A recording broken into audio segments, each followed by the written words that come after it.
often we acquiesce to believing where we are is where we want to stay, but really it's a fear of going forth and attempting to do something where we feel we might fail.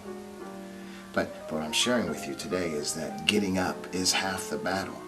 It's like when I was younger. I remember I was always swimming. I was on a swimming team for a very short time. But I always liked to go into the deep end and jump off the diving board and even dive off the low dive. But I remember when I was about 10 years old, I thought, I'm going to go off that high dive. I mean, all the other kids were doing it and they seemed to be having a great time. I'm going to go on that high dive. So I remember I got my courage up and I stood in line. And it was my turn. I anxiously climbed up that ladder, got to the top of the diving board, walked to the edge, looked down, and fear gripped me. It was a long way down. But this is what I knew.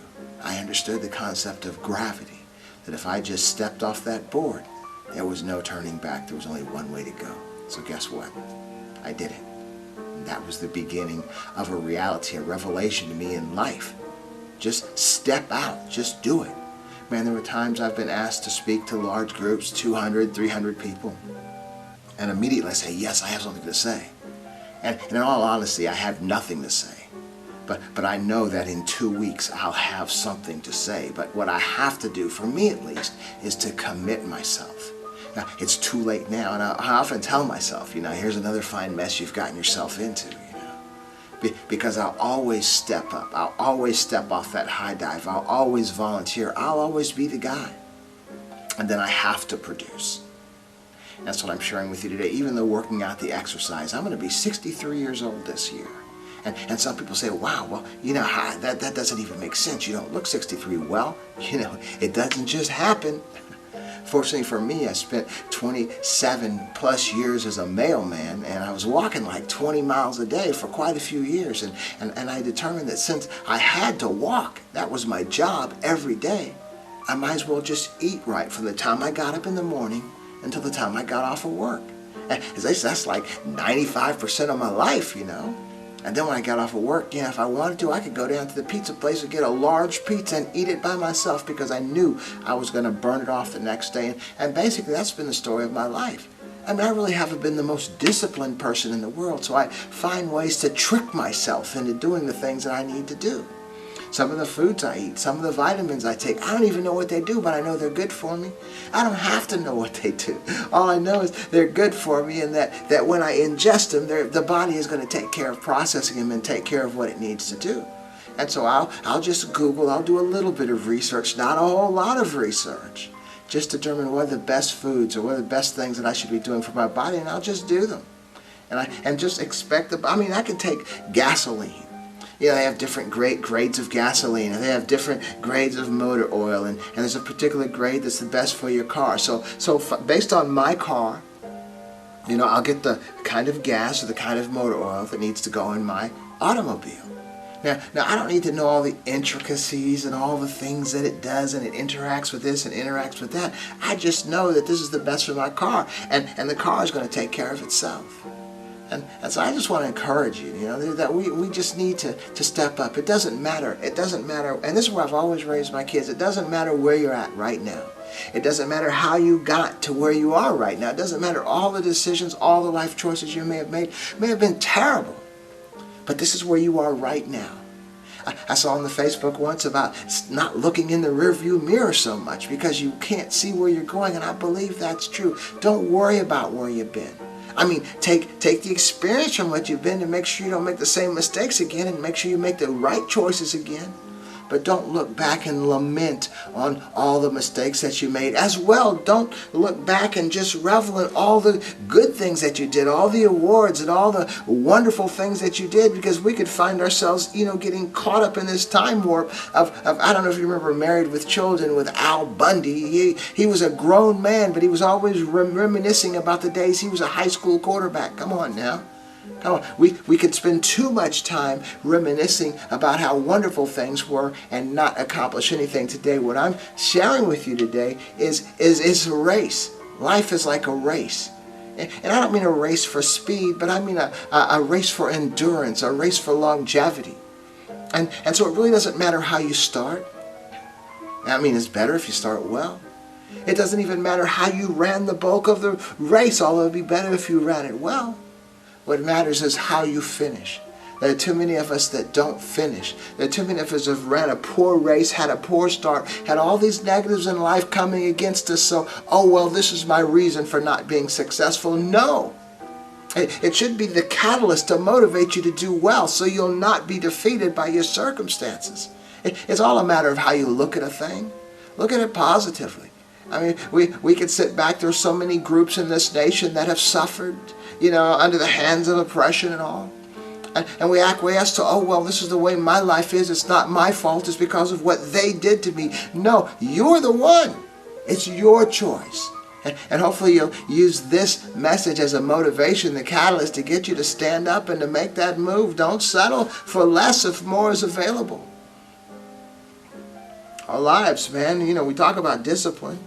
I was in the military. I wasn't the most disciplined in the military. I think it's because I was 17 when I went in, and it was the 70s. It was a different kind. It was a different time and all. But as far as discipline, what I found, even as I've gotten older, I earned my MBA. When I was 50 years old, I went to college. I had a high school diploma. When I was 60, I graduated with an MBA. Okay, it's about discipline. But it's not discipline in the way we think. Discipline seems so harsh. Discipline seems like you have to have a drill instructor, with that Smokey Bear hat standing in your face, guy, what's wrong with you, clown? Yelling at you and screaming at you. That kind of discipline. That's a discipline as well. And I appreciate, that boot camp, in my early life and all. But the kind of discipline I'm talking about is just the determination that you're going to do what might be uncomfortable because you recognize the goal is desirable. And the alternative is not. And so what I'm going to tell you about discipline is discipline isn't easy. But you must persevere. Make yourself persevere. Insist yourself to persevere. Because in time, it will no longer be discipline. It will simply be a natural part of your function. And it will be enjoyable. And you will enjoy the fact that you made it. And you can be an encouragement for others because we have to realize that we have to step up. Our bodies we are made to be a certain way. Maslow said that the most basic trait of a human being is survival, and after that, all these other things that we do. We were made to survive, and to survive well, to survive in good health. There are too many of us, especially as ethnic people in this nation, that feel, high cholesterol and high blood pressure and heart, all these things are simply, a part of being black or something. But what I want to share with you, it's not. No, the fact is your diet is the same as your mama's diet. Your diet is the same as your grandmama's diet. So they had high blood pressure because of the foods they ate. You have high blood pressure because of the foods you eat. So what do? Take high blood pressure medicine for the rest of your life? No, change the foods that you eat. Man, look, I'm planning on living to 130. I tell my daughter that all the time. She thinks I'm joking, But what I'm suggesting is we could live a lot longer lives. And longevity isn't a pleasure. I don't believe longevity is a pleasure if you're not in good health. And so what I'm suggesting is it's just to do the best that you can. Eat right, eat better. And see, it's not about, I think one of the problems we have in our community a lot of times, and this is all communities really, as far as a diet plan, well, I'm going to go on a diet until I hit a certain weight. I'm going to go on a diet for maybe 3 months or 2 months or whatever. I'm going to go on this type diet or whatever. No, those are destined for failure. Because psychologically, you just can't wait to hit that finish line just so you can go get that whatever it is you want to eat again. And so either you're not going to make it, or you're going to be miserable, or you're going to be motivated, but as soon as you get to that finish line, you're going to revert right back to this that got you in the position you were in when you decided to diet. What I'm telling you today is, what I'm suggesting is that we simply need to change our diet. Not temporarily, embrace another diet for a given amount of time, but change our diet. Man, what I did was I went to the internet and I just Googled the foods that are good for me. And see, I'm a finicky eater. I don't like a whole lot of stuff. So I Googled the foods that are good for me and printed a list, and then I just went through and marked out everything that I didn't like. And what was left, that became my diet. Okay? And it works, because there's a lot of things that, now prunes, I did have to kind of acquire a taste for that, but if they're cold, they're really not too bad, okay? So I'm just suggesting that we just need to do better. Now, some of you know last year I gave a 76-day challenge. I think it was in August, and it was to culminate on Veterans Day, okay? As far as finding an exercise of your choice, whatever your choice is, and not too difficult because we want to keep it going, and just do it for the 76 days, okay? I don't know if I was the only one that actually did that, but as well, now just recently, about 6 days ago, I put out a 150-day challenge, which will culminate on Veterans Day. And with whatever the exercise of your choice, just do something for you. See, my age, I need cardio. So I have like a 40-minute I used to be a martial artist. I guess I still am. I just don't fight. But so I have a martial art cardio that lasts for about 40 minutes. And it utilizes every punch and every kick that you can imagine. But after 40 minutes, I mean, you're like drenched. And it's good for my cardio. And this is where I do push-ups, okay? But that's for me. Whatever it is you need, whatever it is you desire, whatever it is you like. You know, some people, like my wife, she does one of those Peloton bikes, you know. I can't do that. I can't just sit stationary and just be running, doing that. But for her, it's great. So whatever it is you like to do, if you want to ride an actual bicycle, that's great too. Or if you just want to walk the neighborhood, that's fine. Just do whatever it is that you like to do, but it's the consistency that is the key to making something that seems to take discipline now, but will make it a natural part of your life, and that's what you need. That's what I need. That's what we all need. If I might leave you with these inspirational words, don't identify yourself with your need. Identify yourself with your vision.